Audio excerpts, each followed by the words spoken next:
eh. Alright, mga kapuso, yan po yung NCC or Philippine Cheering Alliance for Win. Meron silang Madali nga magturo ng malaki. nanalong 4 gold medals in Singapore. So palakpakan po natin sila. Woo! Okay, sabi nila na Ay, utuhin mo lang yun. Tampoy pa. hindi ka raw tunay na lalaki dito sa Pilipinas kung hindi ka marunong mag-basketball. Tama ba yun? Kaya nga nandito tayo ngayon sa barangay Escopa, dito sa Quezon City. At meron tayong isinasagawang basketball clinic para sa halos around 60 kabataan dahil syempre, yung mga tao dito, summer na, maraming liga at mga chikiting gustong matuto ng basketball. At mga kasama natin, syempre, one of PBA greats, Mr. Ronnie Magsano. Mr. Ronnie Magsano, in the house! Oh, no class again. Good job, man. Good to see you. Gandang umaga. Gandang umaga, teammate. Kanina sinasabi ko kay Sir Ronnie na, hindi ko na napagpatuloy ang aking basketball career dahil naisip ko, maliit ako. At sabi niya, Hindi hadlang ang kaliitan. Ay, importante, pogi. importante, Pogi. Okay, para sa mga kabataan ngayon, ano ba yung pinaka-importante matutunan pag naglalaro ng basketball? Well, kailangan magsanay sila sa mga basic fundamental skills. Okay. Andiyan ang ball handling. So bago sila mag-fadeaway dunk, katulad nilang Mark Kagiwa or James Yap, Ano na yun? basic muna. Yun ay kinalaunan na. Right, But you right. have to master the basic fundamental skills of course, passing, ball handling, Right. shooting, executing layups. Dahil yun ang talagang magiging foundation nila sa kanilang karera. Right. Sa kanilang pangarap to become a very good basketball Very player. good. So it's always fundamentals. It has to start from good fundamentals. Speaking of, ito po yung nakikita natin ngayon.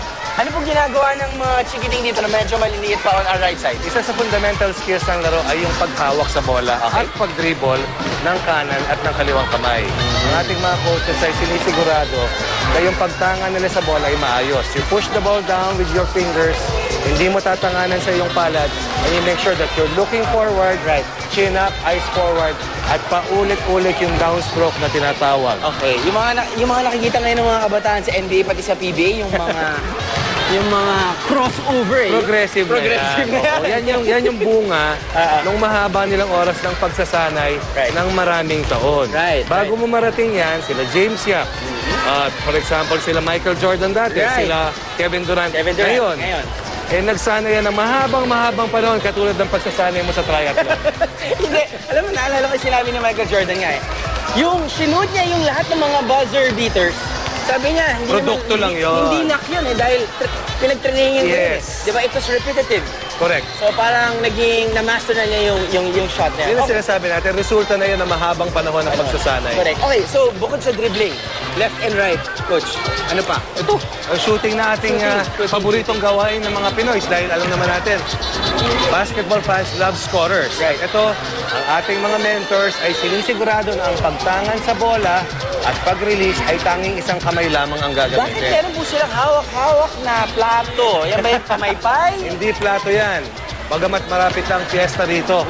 Dito, sinisigurado ng ating mga coaches Okay. na paghawak mo sa bola, Sir.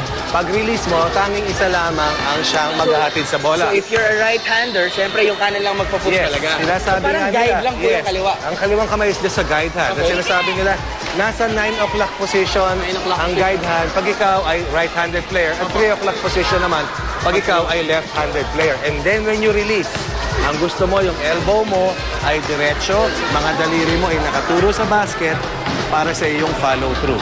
Ayun yung nakikita natin yung kay Kobe Bryant, eh, no? Kahit anong mangyari, kahit anong Huwag ka na talent niya, lumayo, huwag ka na kahit lumayo. yung- Kila PJ Simon. PJ Simon. Kila Mac Cardona. Mac Cardona. O talaga, oh. 2K ka ng 2K eh. Okay, kung kayo kamali-mali, nag-video games ako para PBA tayo muna. PBA, pero yung mga pagtalo nila kahit na hindi square pa, basta yung form nila ng kamay, talagang kita mo straight, 90 Kasama yan, degrees. oo. Kasama Pero of yan. course, ako maring naniniwala na ang basketball ay about 80% footwork. 80% so lahat footwork. ng ating mga nakikita ay aided by working on your footwork and agility. But of course, goes without saying na yung tamang forma ng pagtira ay napakahalaga. Kaya inuulit-ulit natin yung tamang pagturo sa kanila. Sige, Pakita mo ako galing sa Xavier. Galing si Xavier. Galing sa Xavier. Ito na yan. Galing sa Xavier. Magis Award. Galing sa Xavier. Okay. Anak ng pateng. Pwede, Wala, pwede. wala, sir. Hindi Nakita ko pumasok ito eh. Okay, mapapag-usapan natin siyempre more of the wisdom from Mr. Ronnie Magsana pagdating sa basketball.